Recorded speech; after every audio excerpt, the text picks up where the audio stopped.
incluso algunos de la oposición dijeron pretenden eliminar la langosta con redecías. Eso solo expresa ignorancia. Nadie está eliminando langosta con redecías. Estamos buscando la langosta con redecías, porque al encontrarla la llevamos al laboratorio y son los del laboratorio del MAC quienes nos dicen, efectivamente, esta es la langosta voladora. Gracias a esto se encontró el brote aquí en San Vicente y gracias a eso se está confirmando el brote en la Barra de Santiago y gracias a eso vamos a encontrar si hay otros brotes en otros lados y los vamos a atacar antes de que estén en etapa gregaria o si ya están en etapa gregaria como la que me mostró el ministro ahí, que si está en etapa gregaria quiere decir que hay varios miles, si no millones de estos ya en esa área que debemos de atacar. Para atacarla no la vamos a atacar con redecías, como dice la oposición, sino que la vamos a atacar con esos drones que ven ahí, con estos equipos de fumigación que ven acá y con helicópteros que ya están preparados para hacer fumigación, que como pueden ver allá, fueron preparados por nuestra Fuerza Aérea. También dijeron, bueno, ¿y por qué la Fuerza Armada? ¿Por qué la Fuerza Armada hace todo? ¿Por qué la Fuerza Armada reparte víveres? ¿Por qué la Fuerza Armada controla plagas? ¿Por qué la Fuerza Armada construye puentes? ¿Por qué la Fuerza Armada cuida de la frontera? ¿Por qué la Fuerza Armada ayuda en la seguridad? Bueno, porque la Fuerza Armada es el único cuerpo gubernamental tan flexible y con tantos recursos. No tenemos en el MOP que nos está ayudando muchísimo. ¿Cuánta gente ha puesto el MOP a disposición? 200 personas, pero el MOP no tiene helicópteros. El MOP no tiene aviones. Entonces necesitamos el apoyo y no tiene tampoco la cantidad de elementos para poder patrullar todos esos lugares del Salvador que ven en el mapa y tampoco para desplazarse en caso haya que fumigar todos esos lados del Salvador. De hecho, entiendo que han ido a 50 puntos. ¿A cuántos puntos? 5 puntos. A 7 puntos. Yo le quisiera pedir a los ministros de Agricultura, de Medio Ambiente, de Defensa y de Salud, que incrementen los 7 puntos a 50 puntos. ¿Por qué? Yo incluso cuando empezaba el COVID, recuerdo que yo les decía, miren, tenemos que cerrar el aeropuerto, tenemos que cerrar las fronteras, tenemos que hacer cuarentena, y probablemente si no hubiera pasado que se mete una persona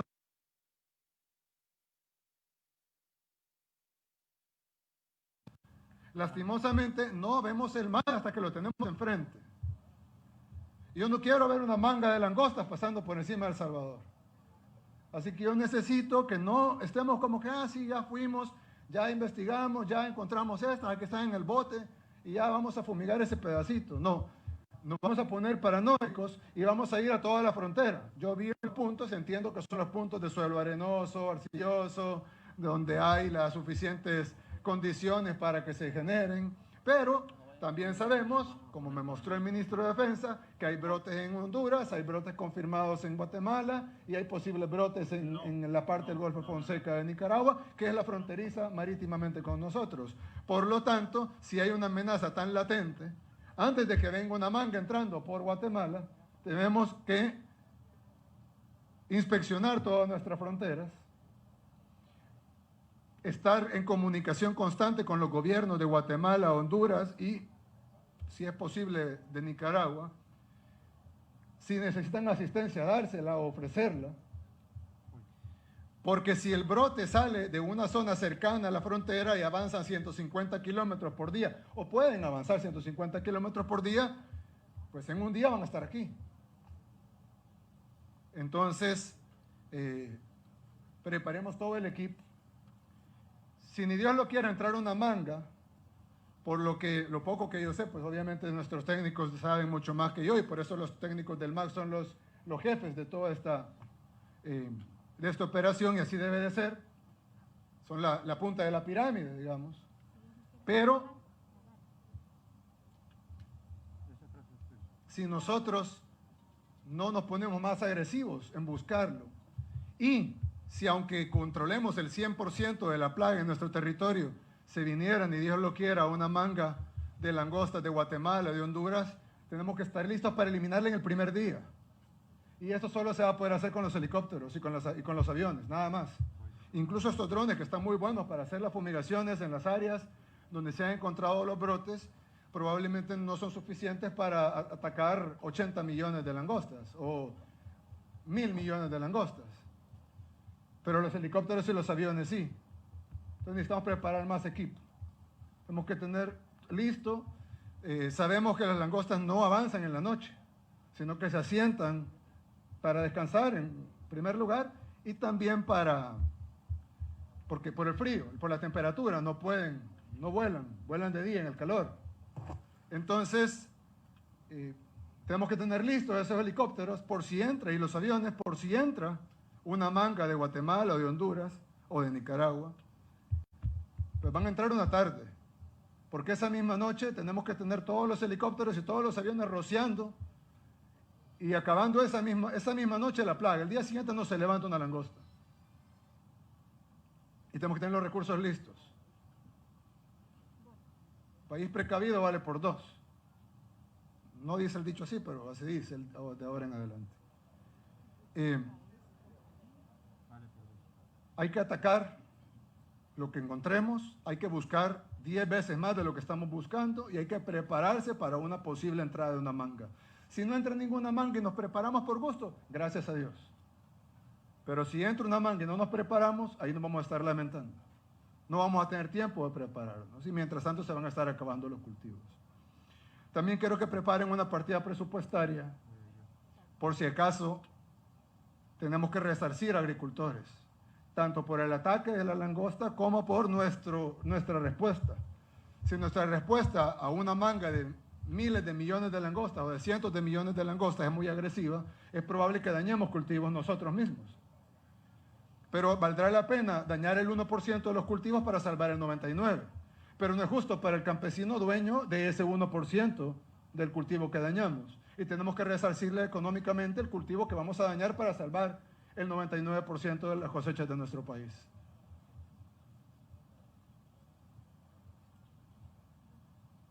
Yo creo que trabajando, como dijo el ministro de Agricultura, trabajando interinstitucionalmente con el Ministerio de Medio Ambiente, con el Ministerio de Salud, con el MOP y con el Ministerio de la Defensa, en sus 3 ramas, el Ejército, la Fuerza Aérea y la Fuerza Naval, pues estoy seguro que vamos a... Y con la ciudadanía, con el app, con el teléfono, no todos saben usar el app, o no todos van a tener un teléfono inteligente, pero estoy seguro que muchos agricultores sí los tienen.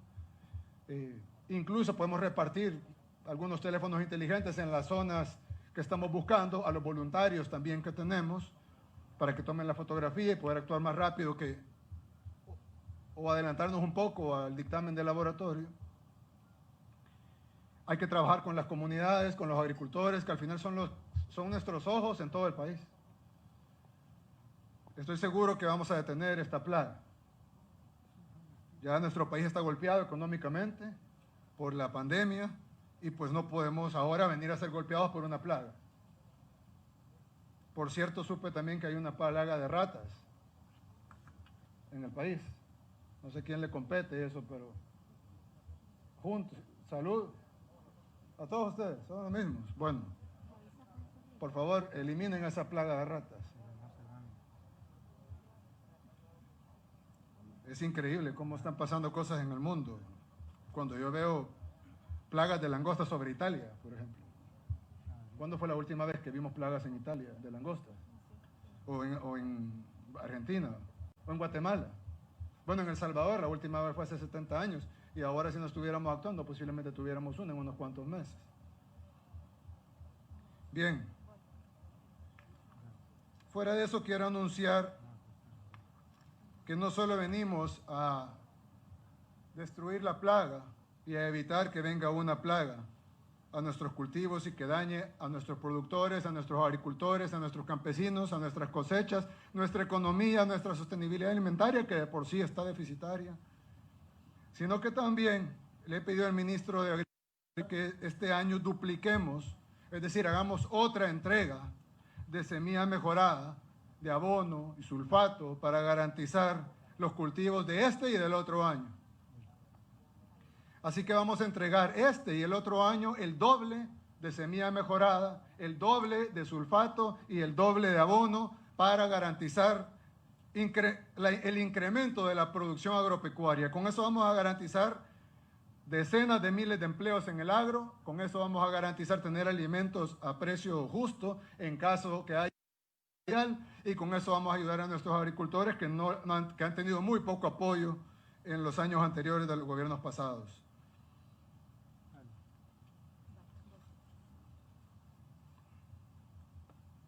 Bien, lo otro que quería anunciar es algo que beneficia a casi todo el país.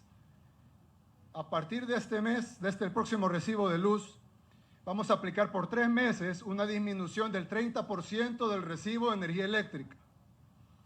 ¿Por qué? Si ustedes recuerdan, cuando hicimos la disminución el año pasado, dijimos, esta disminución va a durar hasta febrero. Cuando llegó febrero, dijimos, vamos a congelar el precio de la energía eléctrica porque venía la pandemia y era como una ayuda a la gente. Luego vino la cuarentena y dijimos, vamos a suspender el cobro del recibo de energía eléctrica por 3 meses. Es decir, la gente no pagó recibo de energía eléctrica por 3 meses y ese cobro se va a diluir en los meses siguientes a esos 3 meses. Ahí hemos tenido 2 problemas. El primero es que hay denuncias de gente que dice, no me están diluyendo el cobro, sino que me lo están cargando de un solo. Yo hago un llamado público acá a las empresas distribuidoras de energía eléctrica a que cumplan con la ley en diluir ese cobro y no cargarlo de un solo, ni mucho menos hacer desconexiones por un cobro que no se debe hacer sino diluido. Número 1. Y ahí está la Defensoría del Consumidor y la CIGED, quienes van a multar y van a aplicar todo el peso de la ley a quienes no diluyan el cobro, sino que quieran cobrar o desconectar de un solo lo que no se pagó en 3 meses por la cuarentena. Pero a mucha gente, incluso con eso, le puede ser difícil pagar esa tarifa incrementada, digamos, porque es la tarifa del recibo de luz más la cuota. Y como son meses difíciles todavía para mucha gente, son meses difíciles para nuestra economía, vamos a bajar 30% la tarifa. ¿Para qué? Para que paguemos la tarifa bajada al 30%, o sea, bajada al 70%, la cuota, y aún así, con todo y cuota incluida, se pague menos de lo que se pagaba antes de la cuarentena. Entonces, el recibo de luz con cuota incluida va a ser menor que el recibo de luz que pagáramos antes del congelamiento de la tarifa. Es decir, sí van a abonar a lo que deben, pero no lo van a sentir, porque va a ir dentro de una tarifa reducida. Entonces, si antes pagaban, por decir algo, $20 de luz, ahora pagarán $12 de luz. Perdón, $14 de luz. Y en los $6 de descuento, ahí van a ir 4 de cuota, entonces no la van a sentir. Lejos de eso, van a pagar 18. Y en los 18 va incluida la cuota de los 3 meses que no pagaron. Eso va a durar 3 meses más, para poder ayudarle no solo a un área del país, sino a todo el país, a todos los que pagamos luz eléctrica. Incluso hay gente que dice, bueno, yo no tengo luz en mi casa, pero tienen luz en la cooperativa, tienen luz en las tiendas donde compran alimentos. En fin, siempre una baja en la energía eléctrica tiene un efecto cascada que beneficia a todos. Y eso se va a hacer por 3 meses, para ayudar en los 3 meses subsiguientes a toda la población. Y luego de eso veremos qué medidas tomar, pero ya con esto ya estamos incluyendo la cuota en una tarifa menor que la tarifa que se pagaba antes de la pandemia.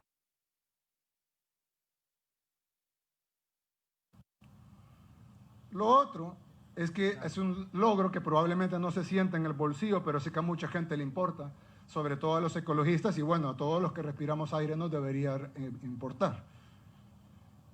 El 80% de la generación eléctrica actualmente es limpia, 0 CO2 y 100% renovable. Esto no es algo que se podía decir antes cuando era casi al revés. Ahora estamos generando en un 80% energía 100% limpia y 100% renovable. ¿Por qué lo digo separado? Porque hay energía limpia que no es renovable y hay energía renovable que no necesariamente es limpia. Pero en este caso es una energía 100% limpia y 100% renovable, como por ejemplo la solar, la hidroeléctrica y la geotermia. Una usa el sol, otra usa la fuerza del agua y la otra usa la fuerza del vapor de los volcanes. Y anunciamos de un solo la inversión en el primer parque eólico del país, es decir, el primer parque energético de viento. Las turbinas de viento que ustedes ven en otros países pronto estarán en nuestro país, en el primer parque eólico que tendrá El Salvador. Esto nos va a servir, nos va a ayudar a bajar la tarifa y nos va a ayudar a cuidar nuestro medio ambiente. Otra cosa que quería anunciar es un apoyo para todas las MIPYMES del país, todas las empresas micro, pequeñas y medianas de El Salvador que estén formales, es decir, que tengan pago de AFP y seguro social. Alguien puede decir, bueno, pero ¿cuál es el parámetro para establecer quién es micro, quién es pequeña y quién es mediana? Lo hemos establecido así. Toda empresa que facture menos de 7 millones de dólares al año, la consideramos MIPYME. Y toda empresa con menos de 100 empleados, la consideramos MIPYME. Es decir, tiene que tener menos de 100 empleados y facturar menos de 7 millones de dólares al año. Si usted es dueño, accionista, trabajador de una empresa, o era trabajador incluso, y fue suspendido su trabajo, o ya no está trabajando por la pandemia, de una empresa MIPYME, es decir, micro, pequeño, mediana, o, como lo hemos explicado, menor a 100 empleados y menor a 7 millones de dólares de facturación, y usted estaba con salario en febrero, cuando todavía no había empezado la pandemia en El Salvador, el gobierno va a pagarle el 50% de la planilla que pagaba esa empresa en febrero, la va a pagar en agosto y la va a pagar en septiembre. Es decir, si usted ganaba 500 dólares y su contrato fue suspendido en marzo, por ejemplo, y lleva marzo, abril, mayo, junio, julio, sin recibir salario, el gobierno le va a dar 250 dólares en agosto y le va a dar 250 dólares en septiembre a través de su empleador que usted tenía en febrero. Esto va a ayudar a cientos de miles de familias que trabajaban o trabajan aún en el sector formal, y va a ayudar a decenas de miles de empresas, sobre todo la micro y pequeña, pero también la mediana, para sostenerse, ya que una empresa que esté funcionando, pues va a seguir pagando el 100% del salario al empleado, pero va a recibir un 50% de subsidio de parte del gobierno durante 2 meses, es decir, le vamos a pagar la mitad de su planilla en agosto y la mitad de su planilla en septiembre. Eso beneficia al empresario micro, beneficia al empresario pequeño y beneficia al empresario mediano, pero también beneficia al trabajador, incluso el trabajador que diga, bueno, pero a mí me están pagando el 100%, ¿yo qué gano? Bueno, usted gana estabilidad, porque si el gobierno le subsidia el 50% de la planilla a su empleador en agosto y en septiembre, usted puede estar seguro de que su empresa, donde usted trabaja, no lo va a despedir en agosto y en septiembre porque su salario va a estar subsidiado por la mitad. Y eso lo hace muchísimo más rentable para cualquier empresa. Y eso hace que esa empresa para la que usted trabaja sea más sostenible durante 2 meses y por lo tanto salga adelante más rápido. Esto ya está aprobado, ya conseguimos los fondos, solo necesitamos que en la próxima plenaria, ojo, no necesitamos que nos aprueben fondos, ya los tenemos nosotros aquí en El Salvador. No necesitamos que nos aprueben el fideicomiso, ya está hecho y aprobado. Únicamente necesitamos que aprueben la transferencia, es decir, el dinero que ya tenemos, que lo pasemos a este fideicomiso para poder entregárselo a las micro, pequeñas y medianas empresas del país. El único requisito, ya lo dije, y lo otro es que la planilla total no puede exceder de 45,000 dólares mensuales. Es decir, si la planilla es de 20,000, le vamos a dar 10,000. Si la planilla es de 30,000 de la empresa, le vamos a dar 15,000. Si la planilla es de 40,000, le vamos a dar 20,000. Si es de 45,000, le vamos a dar 22,500. Pero si es mayor de 45,000, digamos de 60 o de 70,000, solo le vamos a dar 22,500 por mes, porque es el máximo, 45,000 dólares de subsidio en los 2 meses, por empresa. Este es un programa que nos va a costar 140 millones de dólares. No es un préstamo, es un subsidio, ni al trabajador, ni la micro, pequeña ni mediana empresa tienen que devolverlo. Este dinero entra en la economía y este dinero circula en la economía y no tienen que devolverlo. El gobierno se encargará de pagar. El dinero alcanza cuando nadie roba. Lo otro, quiero anunciar que el gobierno va a hacer una segunda entrega de los paquetes alimentarios al 100% de la población. Son 3.4 millones de paquetes alimentarios que estamos entregando. No hemos terminado, llevamos un 98% más o menos. 98%. ¿Cuándo terminamos? ¿Cuándo terminamos? Bueno, en un par de semanas terminamos la primera entrega y hay que acelerarlo, tenemos unos 10 días. Ministro, perdón, yo sé que a la Fuerza Armada le toca hacer todo, pero si puede también ayudarnos a poner más elementos de la Fuerza Armada a repartir. Yo los he visto entregando junto con la policía, pero yo no sé cómo multiplican las tropas, pero yo de verdad es una visión, una vocación de servicio que muy poca gente la comprende. Pero así noble. Entonces hay que entregar esto rápido. En 10 días que terminen con el 100%. Hagamos una página de reclamos y un call center para que la gente llame, no ha venido a mi casa, y verifiquemos si no ha llegado para enviarse. Garantizar que se le entrega al 100% de la gente, que no quede nadie en un cantón, en un caserío, en una colonia, en un barrio, en una comunidad, en un pasaje, sin su canasta de la primera entrega, y anunciamos una segunda entrega al 100% de la población, es decir, toda la gente que está aquí, ya sean los periodistas, ya sea la gente de la Fuerza Armada, la gente del MOP, la gente del MAG, los agricultores, todos van a recibir otro paquete alimentario del mismo tamaño, con el mismo producto y con la misma cantidad. Para las familias, porque aunque el apoyo es alimentario, pues es un dinero que en lugar de gastarlo en comida, pues lo pueden gastar en otras cosas. O si no tienen dinero, pues entonces ya tienen por lo menos el alimento, que es lo principal. Ese es el otro anuncio. El otro anuncio, ya dimos varios, ¿no? El combate a la langosta, el duplicar la entrega de insumos agrícolas, la rebaja del 30% por 3 meses de la factura del recibo de la energía eléctrica para poder pagar la cuota y que todavía sobre, el fideicomiso para la micro, pequeña y mediana empresa para apoyarles a pagar sus planillas durante 2 meses, que vamos a entregar de nuevo al 100% de la población de El Salvador los paquetes alimentarios, 3.4 millones de paquetes alimentarios para un número igual de hogares. Y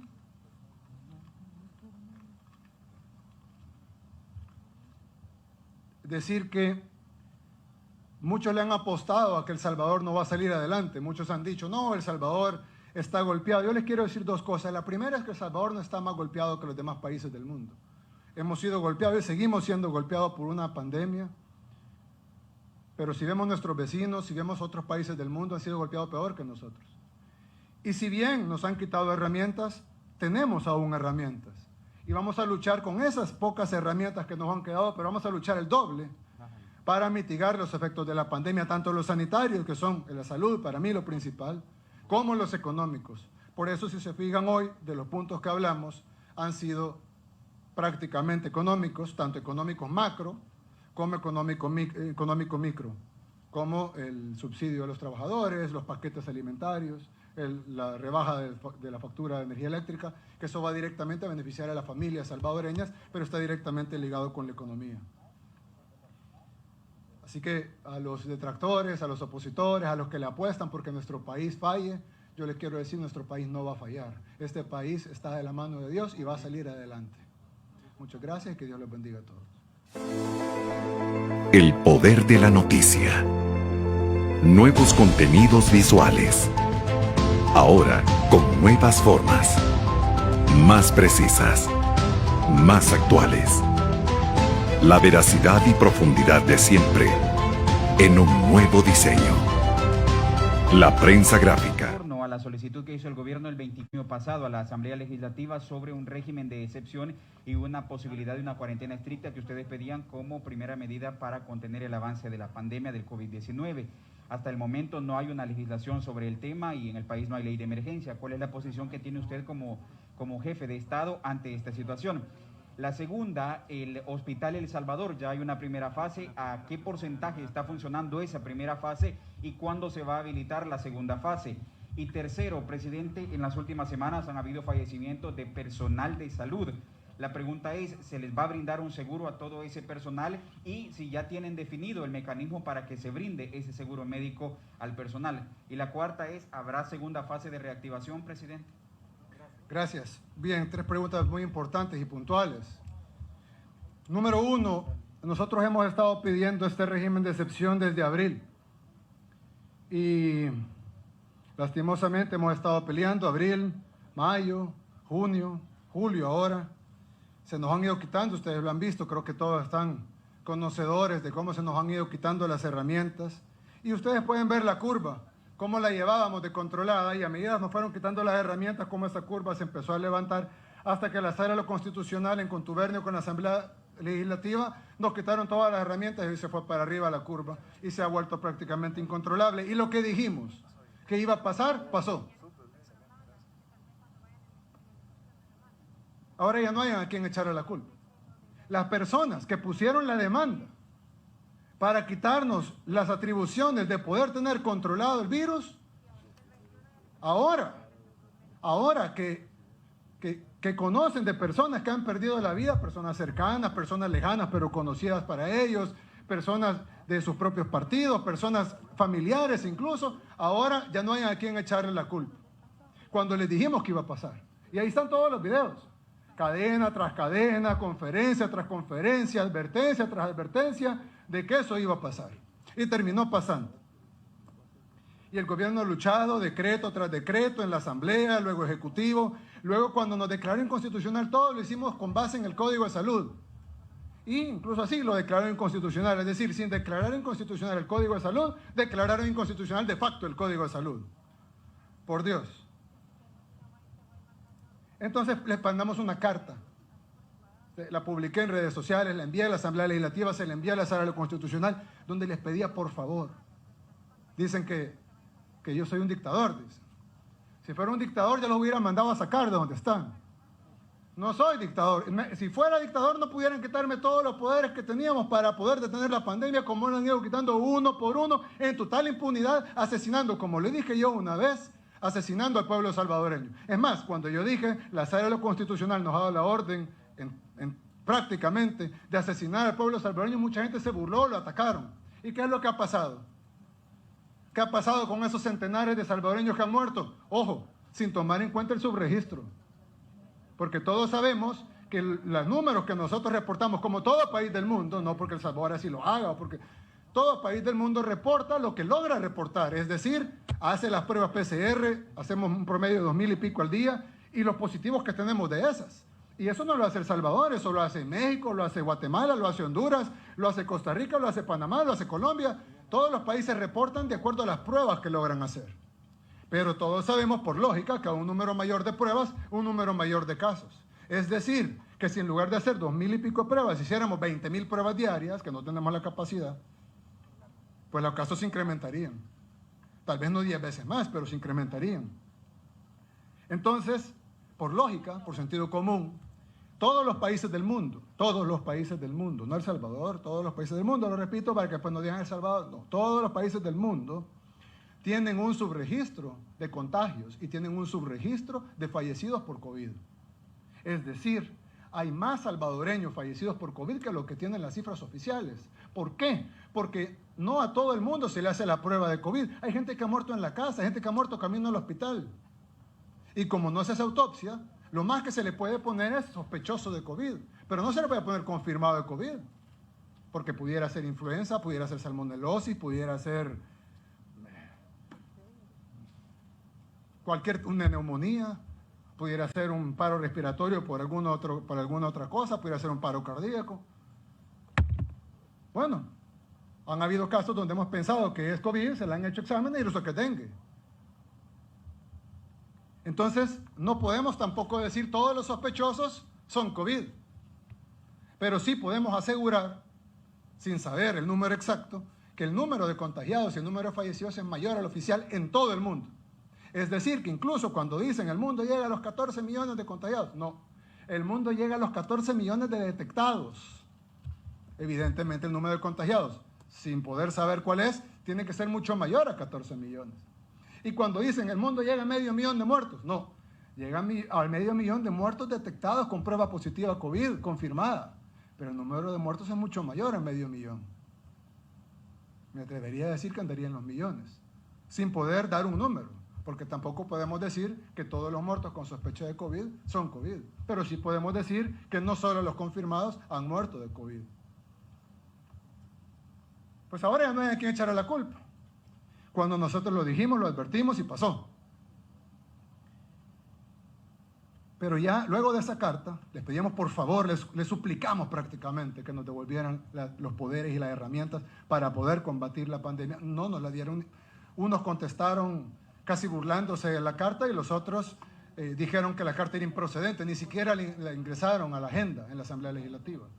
La sala por lo menos tuvo la decencia de contestar burlescamente a la carta.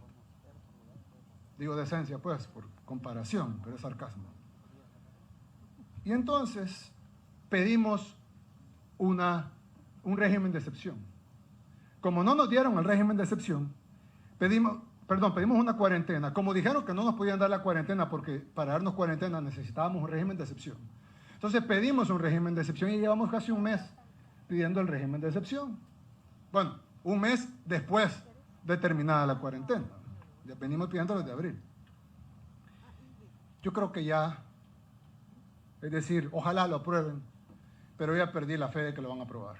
Sinceramente, yo ya no creo que la Asamblea o la Sala nos van a dar las herramientas que, ojo, que todos los presidentes del mundo tienen.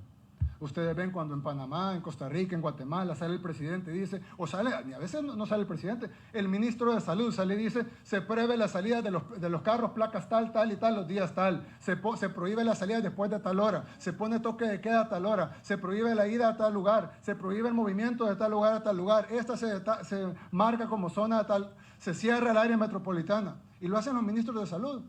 Países democráticos, nadie va a decir que Panamá es una dictadura, que Costa Rica es una dictadura, que Guatemala es una dictadura. Y los presidentes ponen las reglas. Solo El Salvador es el único país donde el presidente no puede poner las reglas. Ni el ministro de Salud, que por constitución y por ley es el ente rector de la salud en el país, pero no, aquí la pandemia la dirige Rodolfo Parker y su fracción legislativa, que es la fracción del FMLN y Arena Unida, porque son lo mismo. Si ahora hasta se felicitan entre ellos en redes sociales. ¿Qué dirían los 75,000 muertos en la guerra? Haber peleado para que estos sinvergüenzas vengan a unirse. Y ya sin descaro, ya no es que yo digo que se unieron, no, ellos mismos lo dicen. Tenemos que unirnos para luchar contra... No sé contra quién quieren luchar. Contra el pueblo, tal vez. Entonces nosotros ya perdimos la esperanza de que nos aprueben el régimen de excepción. Así que yo le he instruido a los ministros, sobre todo al ministro Alaví, a que trabajemos, pero a todo el gobierno interinstitucional, como siempre lo hemos hecho, a que trabajemos con las herramientas que nos quedan.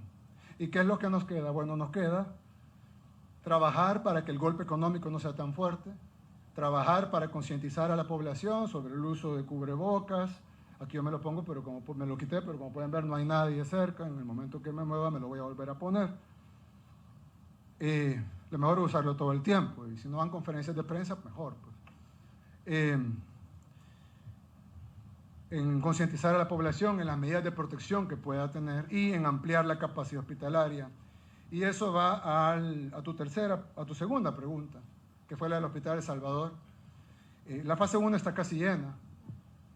Ya ahorita se está terminando la fase 2.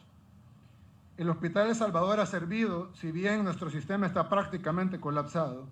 Si ustedes han visto, hubo unos días que había gente en las calles, había gente en las aceras, gente afuera, en los griparios de los hospitales nacionales, en el MQ, en el General, en el Rosales, en el San Rafael. Ahora ustedes pueden hacer un recorrido en los hospitales nacionales y no van a ver gente en camas, durmiendo en las camas afuera o en sillas, no lo van a ver. Sucedió esos días mientras estábamos equipando con personal, porque el hospital estaba full equipado en máquinas y en infraestructura, pero cuesta encontrar en un país donde habían 30 camas de cuidados intensivos, donde ahora hay 557 funcionando, nos vamos acercando a 1.200, que es con lo que vamos a dejar el sistema, pero cuando uno sube un sistema de 30 a 1.200, pues obviamente te va a hacer falta recurso humano. Se han estado haciendo las contrataciones para terminar de llenar la fase 1 y se están haciendo las contrataciones ya para la fase 2, cuando se termine. Pero eso, el Hospital de El Salvador, lo que nos ha permitido es ya no tener eso que tú veías antes. Si ustedes ven en otros países, no voy a mencionar ninguno para no herir sus susceptibilidades, pero ustedes ven en otros países, se ve la gente afuera de los hospitales, en las aceras, en la calle, como se veía aquí antes, y ahora ya no lo ven. Es porque el Hospital de El Salvador ha servido de reserva, donde se envían 50 pacientes de aquí, 50 pacientes de allá, 50 pacientes de acá. Entonces el San Rafael se llena, deriva pacientes al Hospital de El Salvador. El Rosales se llena, deriva pacientes al Hospital de El Salvador. El Saldaña se llena, deriva pacientes al Hospital de El Salvador. El MQ se llena, deriva pacientes al Hospital de El Salvador. El Hospital General del Seguro Social se llena, deriva pacientes al Hospital de El Salvador. Y ahora van a poder derivar más. De hecho, tengo entendido que mañana se abren nuevas camas para derivar más pacientes y pasado mañana se abren más camas para derivar más pacientes. Y con eso garantizamos que a pesar del incremento de pacientes y a pesar que no estoy diciendo que no haya problemas y que la población no sienta problemas, por supuesto que sí. De hecho, lo dijimos en febrero, que iban a haber esos problemas, pero ahora de nada nos sirve decir, se los dijimos a los diputados. Ahora tenemos que ver, ya con el problema encima, producto de esas decisiones y producto de esos cálculos políticos golpeando al pueblo salvadoreño, pues ahora nos toca atenderlos y hacer lo posible, lo que está en nuestras manos, por atender a la mayor cantidad de gente. Y espero, al tener la segunda etapa, vamos a tener 1.200 camas de cuidados intensivos.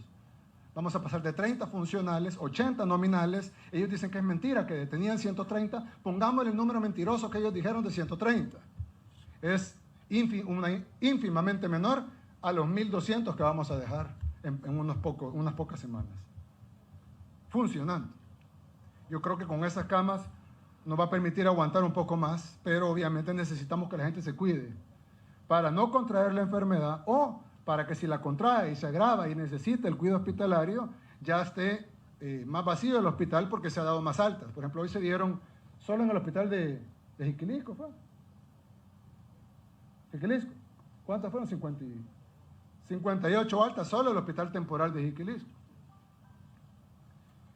Y la otra pregunta, me diste tres, pero no. Ah, el seguro de vida. Ya está, el seguro de vida prácticamente, los fondos ya están, $3 millones. Está por hacerse la compra. Solo falta consolidar la compra. Ese seguro de vida va a cubrir a todos los trabajadores, a 40.000 trabajadores de la salud.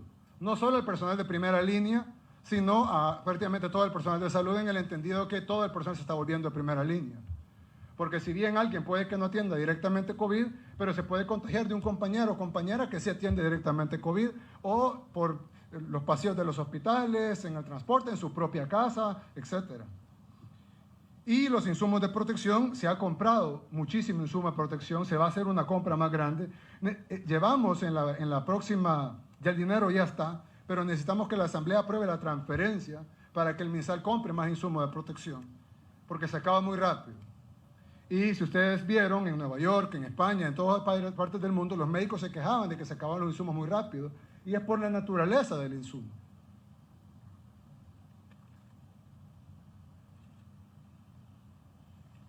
Es por la naturaleza del insumo.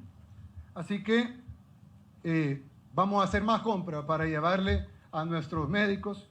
Hay gente que me dijo que por qué no felicité a los médicos en su día. Y fue una decisión, a mí no me costaba nada poner un arte que me hubieran hecho y publicarlo en las redes sociales o escribir algo. Pero yo quise hacerle caso a los médicos y al personal de salud cuando llegaron afuera de la Asamblea Legislativa y le dijeron a los diputados, pero yo también lo escuché. Y dijeron, no queremos felicitaciones, queremos medidas, queremos cuarentena, queremos seguro de vida, queremos insumos. Entonces yo dije, bueno, ellos dicen no queremos, yo no les voy a faltar el respeto si ellos están pidiendo que no los felicitemos. Merecen 1000 veces más que una felicitación. Pero yo lo escuché y aunque se lo dijeron a Juan, pero lo oyó Pedro, ¿verdad? Porque si dijeron no queremos esto, sino que queremos esto, yo lo que hice fue ponerme a trabajar para darle lo que ellos pidieron. Lastimosamente hay cosas que no dependen de mí, como el régimen de excepción, por ejemplo. Y bien, eso es eso. ¿Habrá segunda fase de reactivación económica? Ah, sí, sí habrá segunda fase de reactivación económica. El 21 de julio. Sí, el 21 de julio. Yo, como les digo, sin los poderes para ejercer, es difícil mantener que no haya un contagio. Por ejemplo, tú puedes decir que no funciona el transporte colectivo, pero mientras no haya restricción a la movilidad, la gente se sube en un pick-up y van 20 en la cama de un pick-up. Entonces, ¿de qué sirve mantenerlo fuera del foco de contagio, que es el transporte colectivo, si se van a ir a otro foco de contagio, que es la cama de un pick-up? Esto es bien difícil sin herramientas, así que lo que hemos tratado es de hacer lo que podamos en la salud y sin destruir la economía. Y si no vamos a bajar los contagios porque no nos dan las herramientas, no tiene sentido seguir postergando la fase 2 de la reapertura económica, aunque yo quisiera postergarla 15 días más, pero no va a tener un efecto como vimos en la postergación de estos últimos 15 días. Estaba para el 6 de julio, se postergó para el 21 y pues los casos se fueron así. Es decir, es como las medidas locales o las medidas municipales, son excelentes, siempre y cuando sean sobre una medida general, estandarizada, nacional, sobre todo cuando estamos en fase 3, a punto de entrar en fase 4. Es absurdo venir a retroceder en el tiempo y querer entrar a fase 2 y hacer medidas locales de fase 2 cuando ni siquiera hay una medida nacional. Entonces, de igual manera, de nada nos sirvió, o de poco nos sirvió la postergación de los 15 días de la reapertura económica, así que no vamos a postergarlo más. Y vamos a tratar de concientizar y vamos a tratar de ampliar la capacidad hospitalaria en vista que la Asamblea Legislativa no quiere, y ya lo intentamos 200 veces, y dice, ministro, si quieren sentarlo de nuevo, intentémoslo, pero yo siento que esta gente no escucha. Simplemente tienen los ojos cerrados y, como dicen, no hay peor sordo que el que no quiere oír y no hay peor ciego que el que no quiere ver. Muchas gracias.